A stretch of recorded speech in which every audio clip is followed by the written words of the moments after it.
Ladies and gentlemen, welcome back to another Fallout 76 video on the channel. In the last few days there's been few bits and bobs appearing for Fallout 76 news in terms of there was an update for the PTS, there's also been an Inside the Vault article, and there's also been some cool things found by Datamines. We'll start off with the latest news first, which was an unexpected Inside the Vault article that got released literally just yesterday. This article confirmed that the legendary cores will no longer be usable across Appalachia following the next update coming out on September 3rd.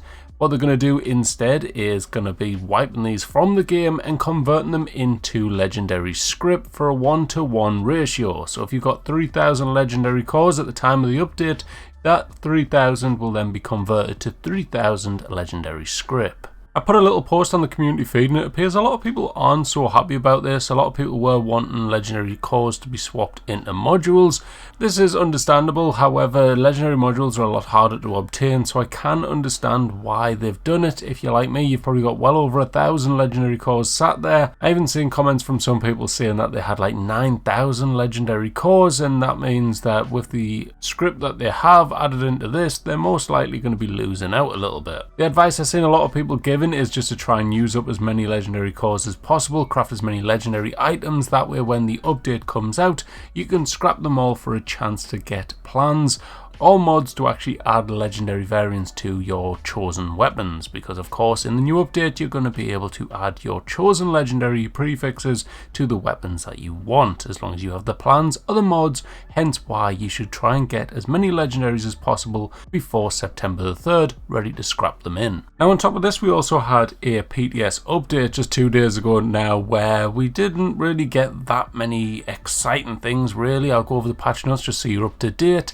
There was some changes in terms of the caravans that's coming in, so the Brahmin will no longer get stuck next to the Shenandoah Visitor Center. They'll also no longer block the cargo deposit near the High Nob Lookout, and they've changed it so now players can only start one caravan at a time. Now in terms of the Milepost Zero outpost, the little place where you can actually build up yourself, they've changed it so now Josie can be upgraded to tier 3, Theodore can also be upgraded to tier 3 after the player has completed the unconventional weaponry quest, which unlocks the Vault 63 laser carbine. They've also fixed it so you now can repair the Vault 63 laser carbine at a workbench. They've also appeared to remove one of the holotapes, which is the HR meeting minutes, which did appear on Marley's desk. I'm not sure what's happening with that, or if it's just been removed or what. I'll need to look into that, maybe make a short on it if they do have the information online about it. You can also rename your Brahmin at any time, which is a pretty nice little change there, nothing massive but a nice little one. And they've also fixed the facial animations of the characters inside the outpost. There was a couple of issues fixed with legendary crafting as well, where basically some of it was becoming locked when you choose not to scrap certain items, and acquiring a legendary mod after scrapping a legendary item now shows a window where the mod you obtained is displayed.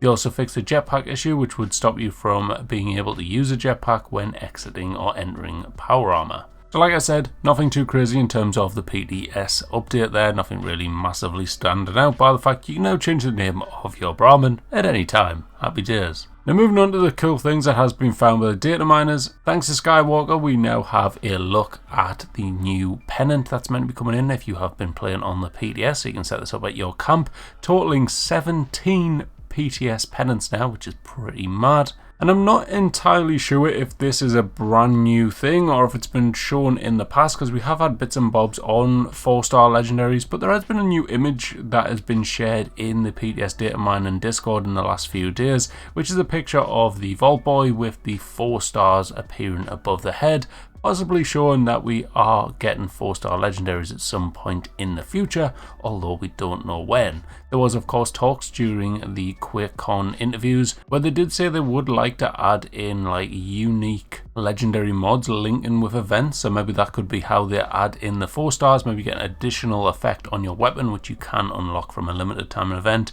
I'm not entirely sure, it was just something that was discussed. That though, ladies and gentlemen, is all of the latest news for Fallout 76. I hope you all enjoyed. Thank you very much for watching. I'll just like to keep you up to date with everything going on so you fully know what's going on and what's happening in the world of 76. So if you did enjoy, hit the like button, make sure to subscribe, and I'll catch you in the next one. Bye bye.